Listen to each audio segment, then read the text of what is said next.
हिमाचल प्रदेश के कोने कोने से आए सभी भाइयों बहनों, माताओं, बुजुर्गों, बच्चों, टीचर्स, पेरेंट्स, आप सब लोगों को मेरा नमस्कार, सबको मेरा प्रणाम। दोस्तों, आज मैं आपके बीच में शिक्षा के बारे में बात करने आया हूं। नवंबर में चुनाव है हिमाचल प्रदेश के। ये चुनावी दौरा है। इस चुनावी दौरे के बीच में मैं आपसे शिक्षा के ऊपर बात करने आया हूं। मैं आपसे पूछना चाहता हूं कि आज तक भारत के इतिहास में, आज तक आप लोग हिमाचल प्रदेश में इतने दिनों से रह रहे हो, कोई पार्टी, बीजेपी, कांग्रेस चुनाव के दौरान कभी आपसे शिक्षा पे बात करने के लिए आई क्या? किसी पार्टी ने आपको आके कहा जी हमें वोट दे दो, हम स्कूल अच्छे कर देंगे? किसी पार्टी ने आपको कहा कि हम आपके बच्चों को अच्छी शिक्षा दे देंगे? शिक्षा मुद्दा ही नहीं है लोगों के लिए। आज आप इतने सारे लोग हो, आप में से जरा हाथ उठा के ये बताना कि कितने लोगों के बच्चे स्कूलों में पढ़ने वाले बच्चे हैं? कितने लोगों के? कई लोगों के हैं। आप में से कितने लोग अपने बच्चों को प्राइवेट स्कूल में भेजते हो? कितने लोग अपने बच्चों को सरकारी स्कूल में भेजते हो? इसी से पता चल रहा है कि सरकारी स्कूलों का क्या हाल है। हिमाचल प्रदेश में शिक्षा का क्या हालत है, मैं आप थोड़ा सा डेटा इकट्ठा कर रहा था। हिमाचल प्रदेश में 14 लाख बच्चे स्कूलों में जाते हैं। इन 14 लाख में से 8.5 लाख बच्चे सरकारी स्कूलों में जाते हैं और 5.5 लाख बच्चे प्राइवेट स्कूलों में जाते हैं। 8.5 लाख बच्चे सरकारी स्कूलों में जाते हैं, तो अधिकतर बच्चे, 70-80% बच्चे जो है वो सरकारी स्कूलों में जाते हैं। इसका मतलब हिमाचल प्रदेश के अंदर इतनी गरीबी है, बेचारे अपने बच्चों को, सरकारी स्कूलों की हालत इतनी खराब है हिमाचल प्रदेश के अंदर। आदमी के पास 2 पैसे आ जाएं तो वो अपने बच्चे को प्राइवेट स्कूल में भेजना चाहता है कि नहीं भेजना चाहता है? हर माँ बाप ये चाहते हैं कि मेरे बच्चे को अच्छी शिक्षा मिले। रिक्शे वाला और मजदूर भी चाहता है कि मेरे बच्चे को अच्छी शिक्षा, मजबूरी में आदमी सरकारी स्कूल में भेजता है। 8.5 लाख बच्चे सरकारी स्कूलों में जाते हैं और आज हिमाचल प्रदेश की जो शिक्षा व्यवस्था है, इन 8.5 लाख बच्चों का भविष्य अंधकार में है। गलत तो नहीं कह रहा? 2000 स्कूल ऐसे हैं जिनमें एक टीचर है। 8वीं तक स्कूल है, 5वीं तक स्कूल है, एक टीचर है। अब ये बताओ, वो एक टीचर 5 क्लासेस को, 8 क्लासेस को कैसे पढ़ाएगा? पढ़ा ही नहीं सकता। तो इन स्कूलों में पढ़ाई होती ही नहीं है। वो पहली क्लास को पढ़ाएगा, वो दूसरी क्लास को पढ़ाएगा, वो तीसरी को पढ़ाएगा, सबको साथ बिठा के कैसे पढ़ाएगा एक टीचर? पढ़ाई हो ही नहीं सकती। इन स्कूलों में पढ़ाई होती नहीं है। तो सोचो, इन बच्चों को कुछ भी नहीं आता। इन बच्चों का क्या कसूर? ये भी तो अपने भारत के ही बच्चे हैं, इनको कौन देगा शिक्षा? कई स्कूल ऐसे हैं जिनमें एक भी टीचर नहीं है। 722 स्कूल ऐसे हैं, 722 स्कूल ऐसे जिसमें एक कमरा है। यह मैं हिमाचल प्रदेश की बता रहा हूं। एक कमरा है, उसी में पहली क्लास भी लगती है, उसी में दूसरी क्लास भी लगती है, उसी में तीसरी भी लगती है, उसी में चौथी भी लगती है, 5वीं तक की क्लास और कई कई तो 8वीं तक की क्लास एक ही कमरे के अंदर। कैसे हो सकता है? ये मजाक बना रखा है इन लोगों ने। 12वीं क्लास के नतीजे हिमाचल प्रदेश के 2019 में 12वीं क्लास के नतीजे आए थे 62%, 2020 में 76%। 55 सरकारी स्कूल ऐसे थे जिनमें एक भी बच्चा पास नहीं हुआ। यह मैंने इंटरनेट पे देखा है। 55 सरकारी स्कूल ऐसे थे हिमाचल प्रदेश के अंदर जिसमें 10वीं और 12वीं क्लास में बोर्ड के पेपर में एक भी बच्चा पास नहीं हुआ। और अभी हिमाचल प्रदेश हाईकोर्ट के अंदर एक पीआईएल दाखिल की है किसी ने। उस पीआईएल में उसने कहा है कि हिमाचल प्रदेश सरकार ने मंडी के अंदर एक सरकारी स्कूल को तोड़ के वहां पे मॉल बना रहे हैं। यह हिमाचल प्रदेश की शिक्षा व्यवस्था है। हिमाचल प्रदेश पे कांग्रेस ने 30 साल राज किया, भारतीय जनता पार्टी ने 20 साल राज किया। इन्होंने क्या किया? शिक्षा व्यवस्था को बर्बाद करने में इन्होंने कोई कसर नहीं छोड़ी। गलत तो नहीं कह रहा? अब आपकी मर्जी है, 5 साल और दे दो इनको, आपके बच्चों के 5 साल और खराब हो जाएंगे। अगर आज आपका बच्चा 8वीं क्लास में पढ़ रहा है और आज आपने गलती करके बीजेपी और कांग्रेस को वोट दे दिया, आपका बच्चा 12वीं क्लास पास कर जाएगा अगले चुनाव तक, फिर मौका नहीं बचेगा। मौका यही है, अगर आपने अपने बच्चों को बचाना है तो इसी बार बदलना पड़ेगा आपको, इसी बार बदलना पड़ेगा।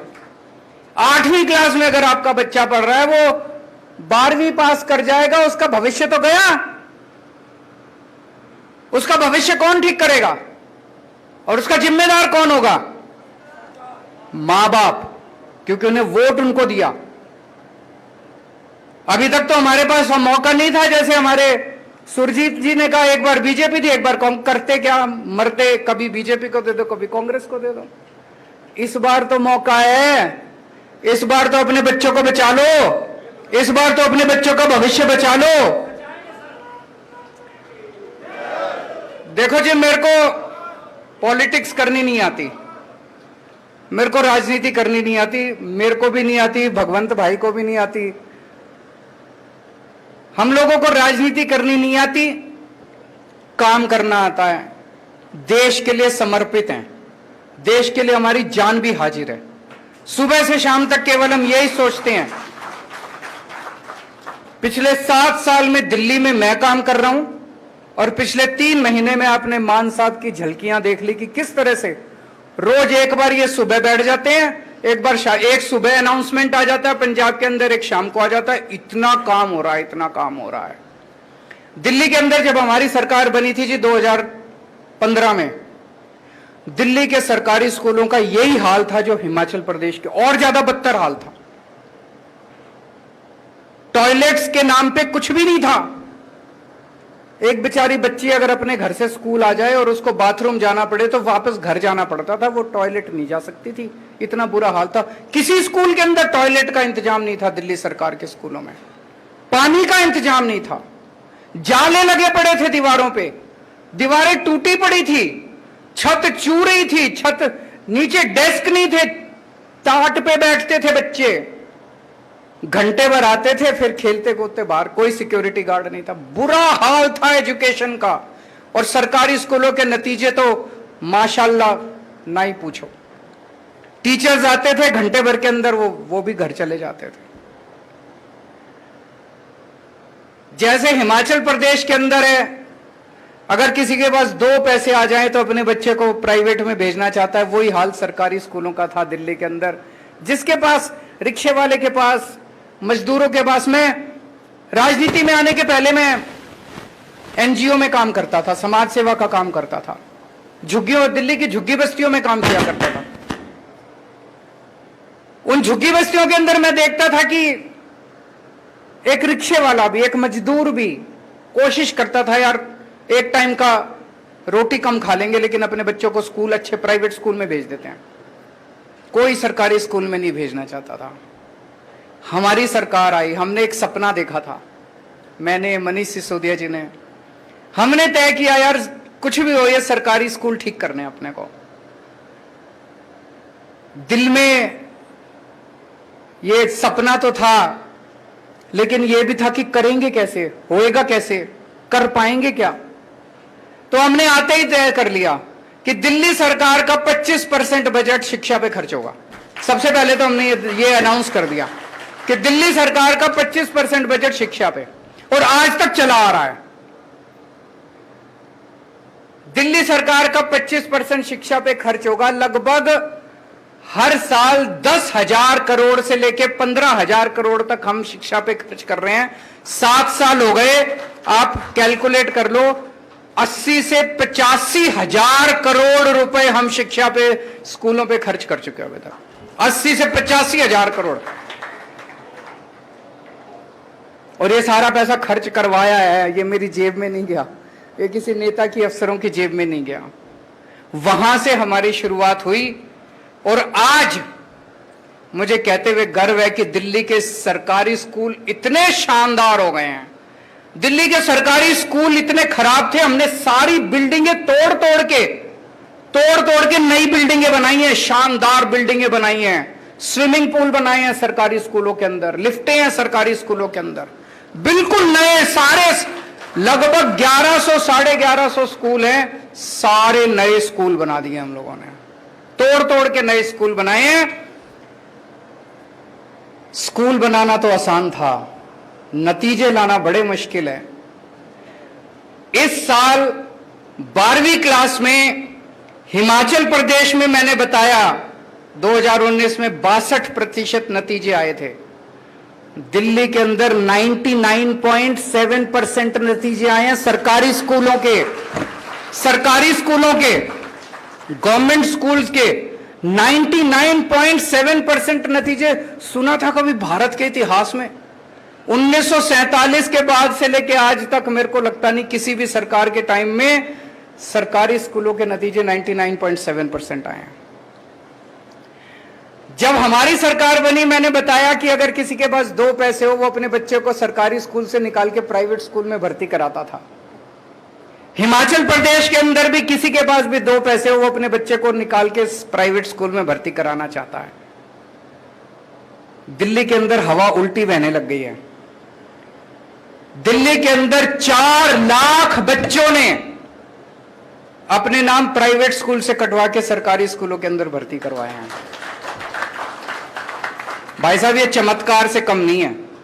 4 लाख बच्चों ने प्राइवेट स्कूल से नाम कटा के सरकारी स्कूलों में भर्ती कराया, क्योंकि सरकारी स्कूल इतने, और कई अमीर लोग अपने बच्चों के बड़े बड़े स्कूलों से नाम कटा रहे हैं। मैंने मान साहब को कहा कि अपने अफसरों को भी लेके आओ, थोड़ा सा इनका भी ओरिएंटेशन होना चाहिए, इनको भी लगना चाहिए कि दिल्ली में हमने क्या काम किया है। तो पंजाब सरकार के चीफ सेक्रेटरी, एजुकेशन सेक्रेटरी, फलाना सेक्रेटरी, ढिमका सेक्रेटरी, ये सारे मान साहब अपनी सारी फौज लेके अफसरों को आए, अफसरों की।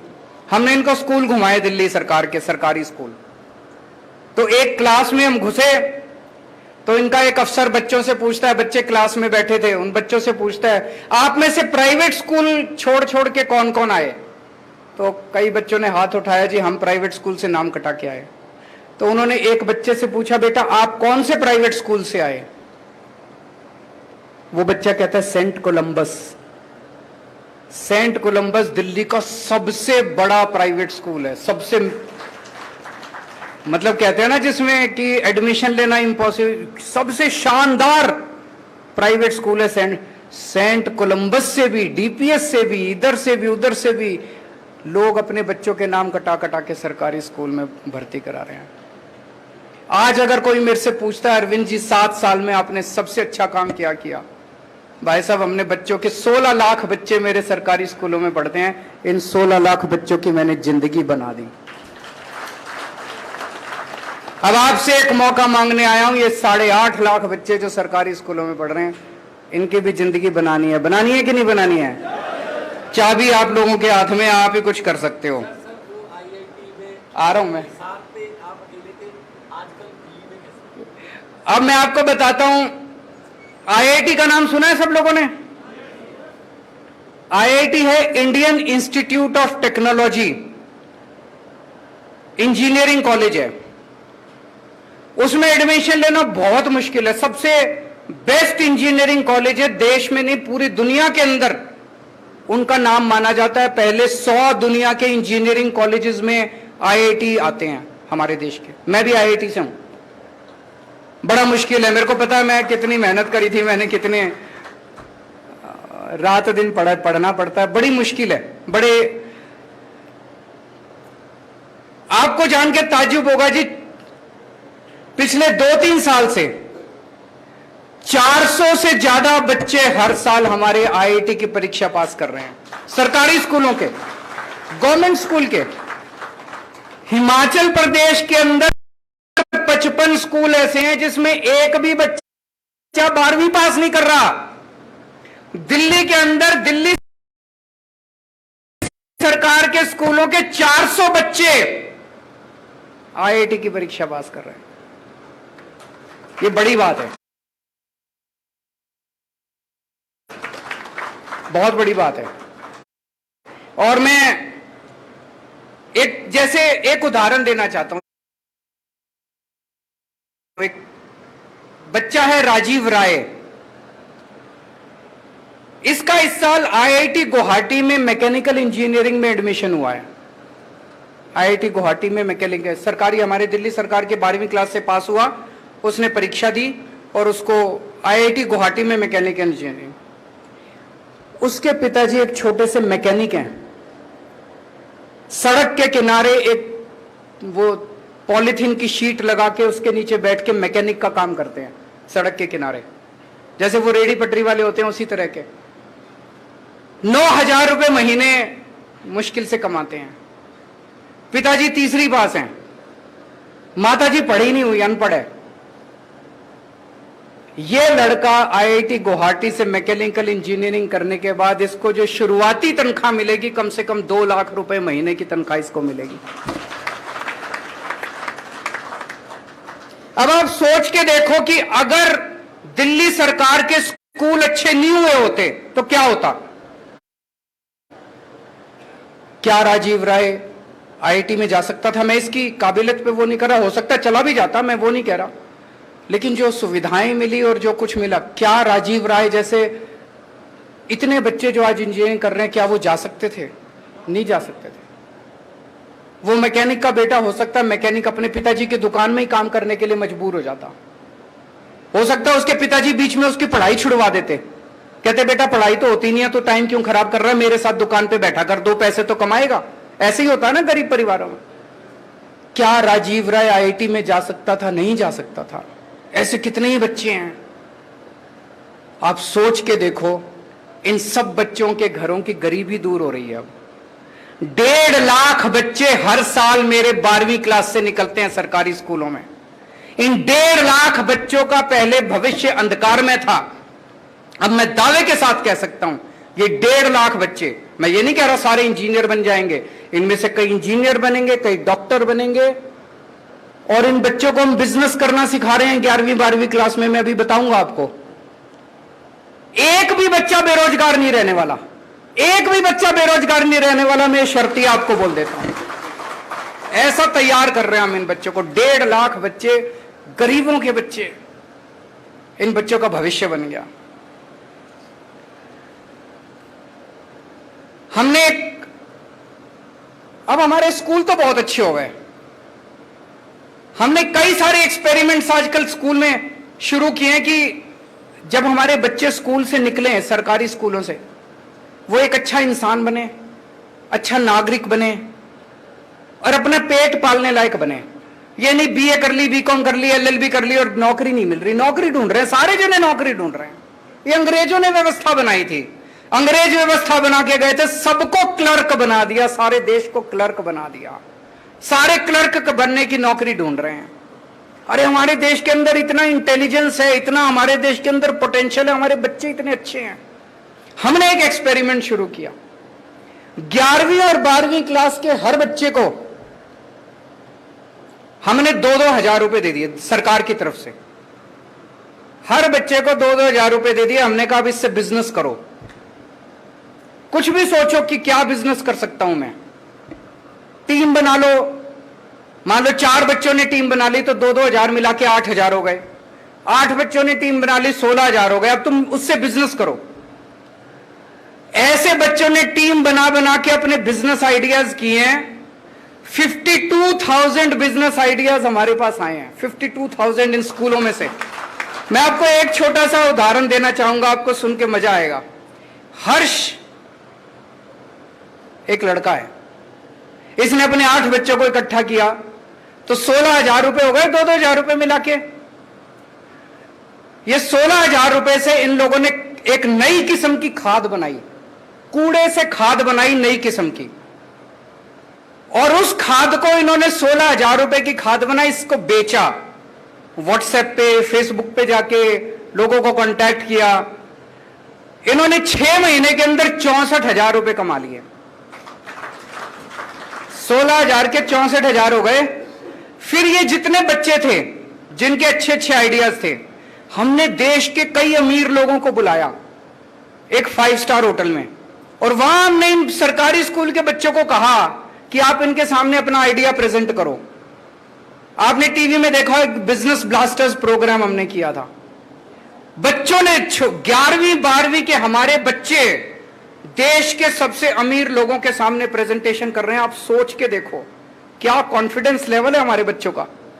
सरकारी स्कूलों के 11वीं 12वीं क्लास के बच्चे बड़े बड़े अमीर लोगों के सामने प्रेजेंटेशन कर रहे हैं कि मैं बिजनेस करना चाहता हूं, आप मेरे को इतने पैसे दो। उसमें कई बच्चों को इन्वेस्टमेंट मिली। किसी इंडस्ट्रियलिस्ट ने कहा मैं आपके आइडिया में इतने पैसे इन्वेस्ट करता हूं।